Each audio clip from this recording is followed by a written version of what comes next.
কি দেখছো? আকাশ। আর আর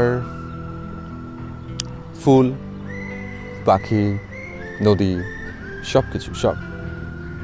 যা, এগুলো আবার মুখের মধ্যে আছে নাকি? আমার চারপাশে যা কিছু আছে না, মানে যা যা আমার পছন্দ, সব কিছু দেখতে পাই তোমার মুখের দিকে তাকিয়ে। চলি, আমার না আসলে কোনো কিছু দরকার নেই। তোমার মুখের দিকে তাকালে আমি সারাটা জীবন কাটিয়ে দিতে পারবো, সারাটা জীবন। এতটা? এতটাই। দীপু, এতটা ভালোবাসা মনে ঠিক না। কেন? ভয় হয় যদি হারিয়ে ফেলি। শৈলী, তুমি না আমাকে সেদিন বললে যে একটা মেয়ে যদি তার ভালোবাসার হাত বাড়িয়ে দেয় তাহলে একটা ছেলেকে কখনো আটকানো যায় না। তোমার এই হাতটা যদি আমার হাতে সারা জীবন থাকে তাহলে দেখো আমার কিচ্ছু হবে না, কখনো না। এই পৃথিবীর কোনো শক্তি তোমাকে আমার কাছ থেকে নিয়ে যেতে পারবে না।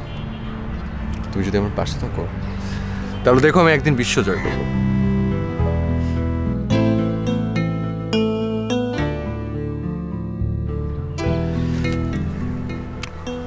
শৈলী, তোমাকে আমি এতটা সময় ধরে আমি কতদিন পাবো? যতদিন বাবার কাছে ধরা না খাবো। মানে?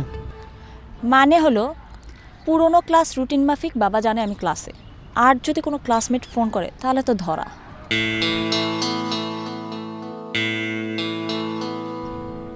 আচ্ছা, তুমি এক কাজ করো, তুমি তোমার বন্ধুদেরকে বলে রাখো। কতজনকে বলবো? সবাইকে বলবে। যা, সবাইকে এভাবে প্রেমের কথা বলা যায়? তো একদিন একদিন তো জানবেই সবাই। তা তো জানবি, কিন্তু এভাবে ঠিক কেমন যেন লাগে না। আচ্ছা, তোমার বাপটা এমন কেন? রুটিনের কপি দিতে হবে কেন তাকে? তুমি জানো না আমার বাবা কেমন। যেদিন যে টাইমে ক্লাস শেষ হবে তার সাথে রাস্তার দূরত্বটা মেপে টেনশন করা শুরু করবে। আর ফোন, উফ। দীপু, অনেক সময় হয়ে গেছে, চলো যাই। আর একটু থাকো প্লিজ। থাকতে পারলে তো আমারও ভালো লাগতো। নো ওয়ে, ইউ নো মাই বাবা, নিড টু গো নাও। চলো। শৈলী ভার্সিটি যাবে না? গেছে তো। আমার সঙ্গে গেলেই পারতো, আমি নামিয়ে নিতাম। ওর তো 8টায় ক্লাস, তোমার সঙ্গে গেলে কি করে হবে? ও, আজকালকার পড়াশোনা অনেক কষ্ট, মেয়েটার অনেক ধকল যায়। তাছাড়া অনেক রাত জেগে পড়ে, আবার সেই ভোরে ক্লাস থাকে। পড়ে ভালো, কিন্তু এত রাত জেগে পড়ার দরকারটা কি? ওকে বলে দিও এই রাত জাগার অভ্যাসটা যেন ত্যাগ করে।